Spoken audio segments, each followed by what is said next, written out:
Congress party को पूरे देश में कमजोर करने में सबसे ज्यादा भूमिका उनके ही नेताओं की रही है। झारखंड में सत्ता में रहने के बावजूद कांग्रेस पार्टी के नेता बन्ना गुप्ता गलत दावे करते नजर आते हैं।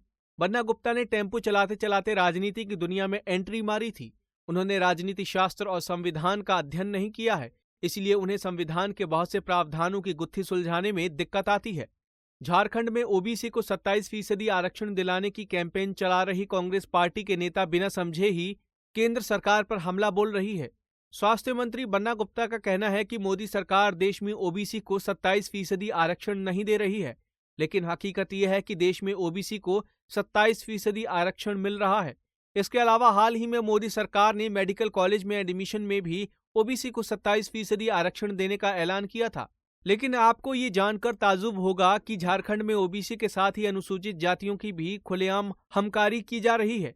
झारखंड में सरकारी नौकरियों में अनुसूचित जाति को केवल 10% आरक्षण दिया जा रहा है, तो वहीं अत्यंत पिछड़े वर्ग को कुल मिलाकर 14% ही आरक्षण दिया जा रहा है, जबकि अनुसूचित जनजाति को 26% आरक्षण मुहैया कराया जा रहा है।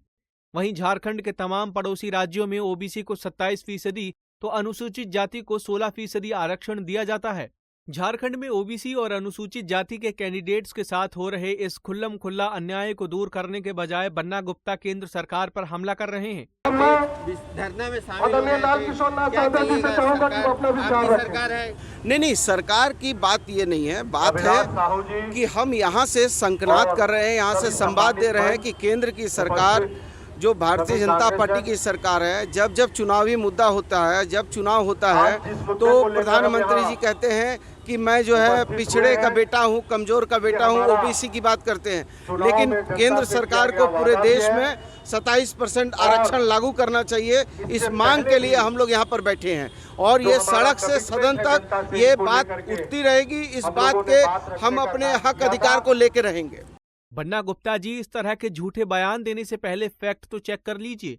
अगर आपको हकीकत पता होती तो शायद इस तरह का सफेद झूठ कभी नहीं बोलते। कांग्रेस अगर सही मायने में झारखंड में ओबीसी समाज को उसका हक दिलाना चाहती है तो 14% के बजाय 27% आरक्षण का कोटा लागू करे, ताकि ओबीसी समाज के होनहार बच्चों को उनका हक मिल सके। पंजाब केसरी टीवी के लिए रांची से आशुतोष सिन्हा की रिपोर्ट।